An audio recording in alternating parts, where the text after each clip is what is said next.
সিরাজগঞ্জ শহরের ভেতর দিয়ে বয়ে যাওয়া কাটাখালী খাল অযত্ন আর অবহেলায় এখন ময়লার ভাগাড়।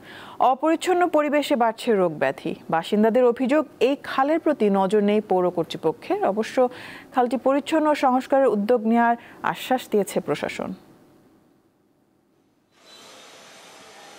সিরাজগঞ্জ শহরের মধ্য দিয়ে বয়ে গেছে কাটাখালী খাল।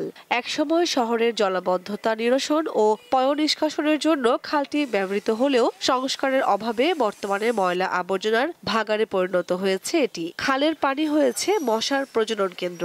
দুর্গন্ধে অতিষ্ঠ হচ্ছেন পৌরবাসী। নানা রোগ ব্যাধিতে ভুগছেন স্থানীয়রা। খুবই দুর্গন্ধ, এদিক দিয়ে যাওয়াই যায় না বলতে গেলে। মাঝে মাঝে কিছু পরিষ্কার করে আর করে না। পরিষ্কার করলে মানুষ চারপাশ দিয়ে হাঁটতে পারবে, সকালবেলা হাঁটার জন্য সুন্দর একটা পরিবেশ হবে।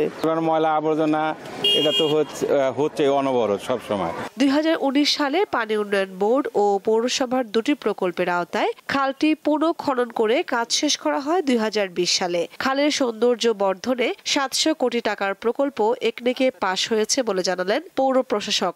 এই প্রজেক্টের পিডি এখনো নিয়োগ হয় না মর্মে আমরা জেনেছি। পিডি নিয়োগ হলে এই প্রজেক্টটির কার্যক্রম শুরু হবে। এই প্রজেক্টটি টোটাল হচ্ছে প্রথম ফেজে 700 কোটি টাকা, 3টা পৌরসভা মিলে, এবং পরবর্তী সেকেন্ড ফেজে 2000 কোটি টাকা।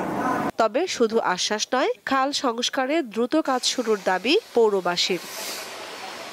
দীপ্ত, বার্তা কক্ষ।